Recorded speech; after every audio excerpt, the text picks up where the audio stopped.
Amid plenty of hype, Beto O'Rourke's first visit to New Hampshire as a presidential candidate wrapped up today with stops in Portsmouth, Manchester, and Laconia. Adam Reilly was there for two of them and has some thoughts on what he saw. Before Beto O'Rourke made his visit to a cafe in Portsmouth, I spoke to two women who were intrigued by his candidacy, but also skeptical. Katie Miller lives in town. If you could calm down a little, be a little bit more thoughtful. Kimberly Mills made the drive up from Boston.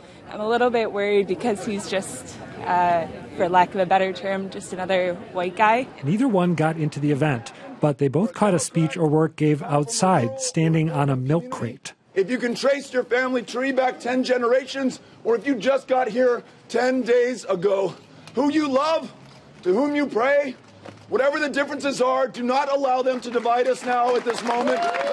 Afterward, their doubts hadn't disappeared, but they diminished considerably. Dynamic, a lot of it is that impression, and he really comes across as caring. I like the ending about no matter who you are, what you are, we're all sort of united against one goal here. And so hopefully he can be the candidate that brings us all together. Which brings us to my first takeaway from O'Rourke's New Hampshire swing. His charm, equal parts earnestness, idealism, and looking a lot like Bobby Kennedy, is going to convert plenty of doubters between now and the New Hampshire primary. And here's a second takeaway. O'Rourke's moderation might actually be a plus. Thank you all for welcoming us, showing some hospitality and kindness to a stranger from far west Texas, someone who wants to work with you, wants to work with everyone, regardless of the differences of party. Those comments in Manchester were a stark contrast with, say, Elizabeth Warren, who pans the GOP almost as much as she pans President Trump. And for voters who see unseating Trump as the absolute top priority in 2020, O'Rourke's approach may be more appealing. Dennis Kleinman lives in Newcastle. I think it's good to have kind of, one foot on the left and the other foot in the middle right now. A sentiment that could also protect O'Rourke from criticism of his relative conservatism on issues like financial regulation. But if all that makes O'Rourke sound like an irresistible political force, think again. I'm getting better along the way. I have a long way to go, and that's very clear to me, but I am grateful for the opportunity. Maybe you find those comments refreshing, but they actually highlight an O'Rourke weakness. He is always eager and well-intentioned. It's like watching a pitcher who only throws fastballs. After a while, it can get kind of boring. Still, judging from the adoring crowds that surrounded O'Rourke in his maiden New Hampshire voyage, it hasn't reached that point just yet. I'm well-intentioned, too. Adam Reilly joins me now. So, Chuck Todd, we were just talking about, he was on the radio. He was in Iowa with Beto O'Rourke, and he said a lot of what you said. He said, there's that authenticity thing. And then speaking to the same issue you were about, he doesn't, his position on issues, this sort of thing.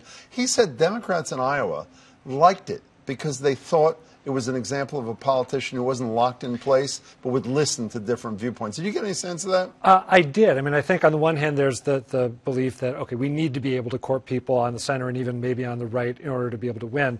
But he also gives it this sort of post-Obama spin. Remember how Obama argued essentially that all the differences that we thought existed in America are illusory, no red and blue states. You can't do that anymore. But O'Rourke is taking more of these differences are real, but they will not stop me from listening to everyone that I can and using their thoughts as I build my campaign, which is an uplifting message. You did a little bit of an analysis of the different approaches, obviously, of Elizabeth Warren and Beto O'Rourke, but forget their approaches. How about their reception in New Hampshire? Obviously, while the state matters to Beto as a new guy on the national scene, it's critical to the woman who's from the state next door. Yeah, and I know it's super early. Her numbers haven't been looking good. She got, it's worth reminding people, a very enthusiastic reception. If it didn't look exactly like O'Rourke's, it might be because she's managing it better. People want to talk to her, but at her events, you'll have a long line of people waiting to take selfies, and they go up, and one at a time they do it. He goes out, and you can see he almost draws energy from being in the crowd and having people come up and touch him. Everyone wants to touch him. The excitement that I heard, and I've seen her more than him, the excitement around her tends to be focused on her policy positions. With him, it's this sort of vigor that he projects. She does get crowds going once she starts speaking. She does. Does she she's a much better retail politician than a lot of people realize. How many tables did he stand on while you were with him? We actually could not get inside to these events because and this is very artful. You know what he did? He did 2 small events. He's done some bigger ones, but you go to a really small venue, the crowd is out the door, then there's all these people waiting to lay hands on you as you come out. He stood on a chair and a milk crate when we saw him outside. Before you go, every year you and I debate the whole New Hampshire thing, which I'm not going to do today. However, I read this headline in the Globe, almost gave me a stroke. The Democratic primary is so big, New Hampshire voters might only get to meet each candidate once. I can't.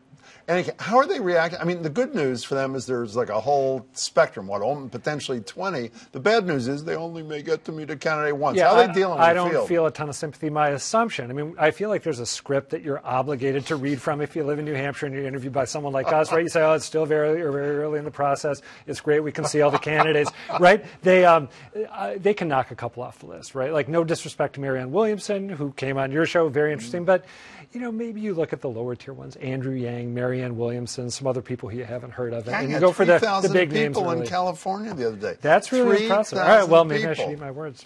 In any case, good to see you. Keep Thanks, following Jim. those men and women. I love it.